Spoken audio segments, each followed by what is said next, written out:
a rib slab comprises of two major parts. You have the rib, which is technically the same thing as a beam, and you also have the part of the slab, which is also called the topping. So this part of the slab that connects to the rib is called the topping. So this topping can be connected to the rib either through in situ casting or through the use of a precast rib, and then you cast the slab on site.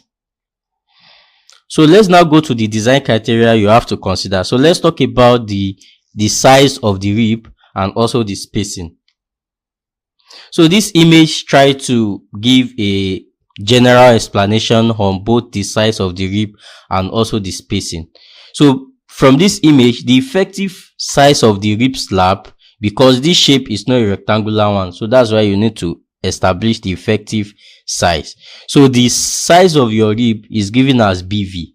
So this size is usually governed by three things, which are the bar size, that is the size of the reinforcement you provide, the cover to reinforcement, and also fire resistance. So those are the three things that actually govern the size of the rib. Based on either the BS code or the Euro code, the minimum size you can have for your rib is 125 millimeters, which is the same thing as 5 inches. So that is the minimum size you can have. Then let's now go to the spacing. The spacing between this your rib, according to the code, should not be less than 1.5 meters. So 1.5 meters is the center to center spacing of your rib. So this is the maximum size that you can have, or maximum spacing. Then another thing we have to talk about is the depth of your rib beam below the part of the slab. Now I told you rib slab is comprised of two major components, the rib itself and also the topping. So this topping is also called the topping slab. So the depth of this rib should be less than 4 times the width of your beam. So let's say your rib is 150. So that means the maximum depth that you can have based on the code is 4 times that rib.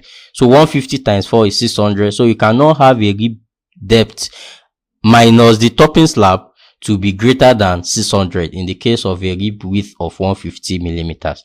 I hope this is understood. So whenever you want to design a rib slab, so the first thing is to understand what is the minimum size of your rib to use, and then what is the maximum spacing that you can space your rib in center to center. So once you understood that, another thing you have to understand is the thickness of your topping. Based on this image, you can see that the topping is given to be greater than or equals to